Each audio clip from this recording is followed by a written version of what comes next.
AP EAMCET 2024 సంబంధించినటువంటి MPC stream engineering stream సంబంధించిన responsibility అయితే రిలీజ్ చేయడం జరిగింది.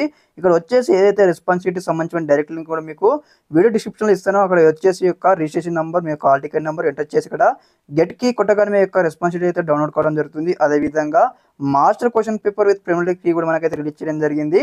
ఇక్కడ చూసుకున్నట్లయితే మీ ఇక్కడ చూడండి, master engineering question paper with preliminary key కనిపిస్తుంది కదా.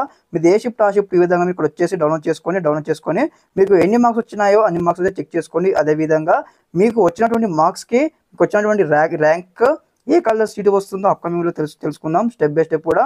అదేవిధంగా ఇంకెవరైనా మన ఛానల్ని సబ్స్క్రైబ్ చేయకపోతే మీరైతే వెంటనే సబ్స్క్రైబ్ చేసుకోండి. ఈ విధంగా అయితే డాక్యుమెంట్ అయితే ఓపెన్ చేసుకొని మీరు ఏ షిఫ్ట్ మీరు ఏ రోజు ఎగ్జామ్ రాశారని కంప్లీట్గా ఇక్కడ చెక్ చేసుకొని మీకు ఎన్ని ఆన్సర్ రైట్ వచ్చాయని కూడా. అదేవిధంగా మీకు ఇప్పుడు ఇందులో వచ్చినటువంటి మార్క్స్ అనేటివి కూడా మనకు కన్ఫర్మ్ మార్క్స్ కాదనమాట. మనకు కూడా నార్మలైజేషన్ ప్రాసెస్ అయిపోయిన తర్వాత మనకు రియల్గా రిజల్ట్స్ వస్తాయి కదా, ఆ యొక్క మార్క్స్ అంటే వ్యాలిడ్ అనమాట. కాకపోతే జస్ట్ ఇది ఎస్టిమేషన్ అనమాట, అంటే అక్కడి వరకు వస్తాయి మార్క్స్ అన్నట్లు లెక్క అనమాట. ఇది ఇందులో వచ్చేసి నార్మలైజేషన్ ప్రాసెస్లో మార్క్స్ అనేటివి ఇంక్రీజ్ కావచ్చు, డిక్రీజ్ కావచ్చు. ఓకే, కంప్లీట్గా నార్మలైజేషన్ ప్రాసెస్ గురించి మరో వీడియోలో మాట్లాడదాం. అదేవిధంగా ఇక్కడ వచ్చేసి కూడా కంప్లీట్గా అనమాట. Okay, thanks for watching this video. జై హింద్.